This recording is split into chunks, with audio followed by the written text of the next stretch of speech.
ito naman mga idol, meron naman akong babahagi sa inyo na diskarte tips. Kailangan itong ating bakal na ito nakatindig.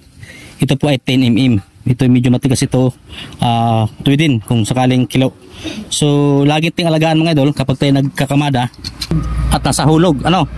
Yan, kailangan wag siyang tatabi dito sa gilid ng ating CHB. Kailangan manatili siyang gitna doon sa butas ng ating CHB.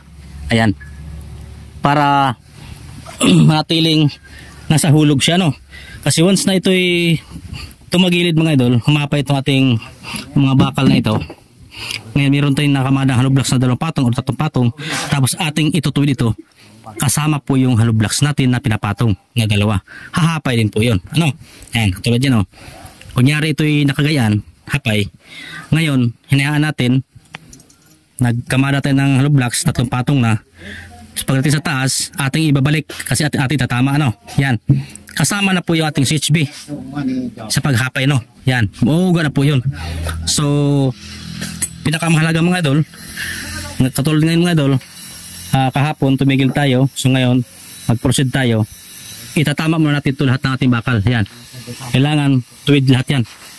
Yan, para sa pagkakamada natin, hindi natin to babaguhin kasi nasa tama na siya. Ayan, kailangan mga idol, ito ating liting na ito, yan, itong ating liting na ito, galing sa liting papunta sa gitna, itong bakal natin 2 inches. Ayan, kasi ng ating 4 yung ating hollow blocks na ginagamit.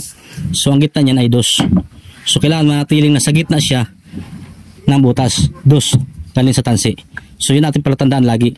Once na lumayo na yan, ibig sabihin humapay na po yan. So ilang mga idol ang aking mga ibabahagi sa inyo. Sana kayo po ay nagka-idea.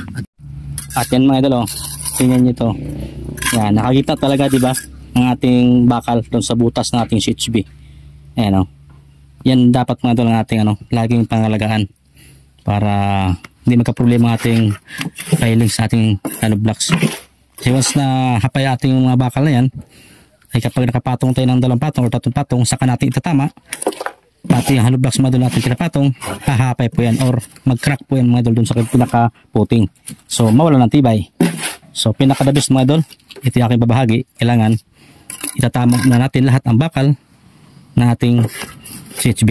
Ayan, kailangan nakatindig talaga siya ng tuwid or nasa hulog para laging sentro doon sa ating butas ng CHB. At yun lang mga idol, sana kayo nagka-idea. Kung kayo nagka-idea, ating ibabahagi para magka-idea din ng iba. Salamat!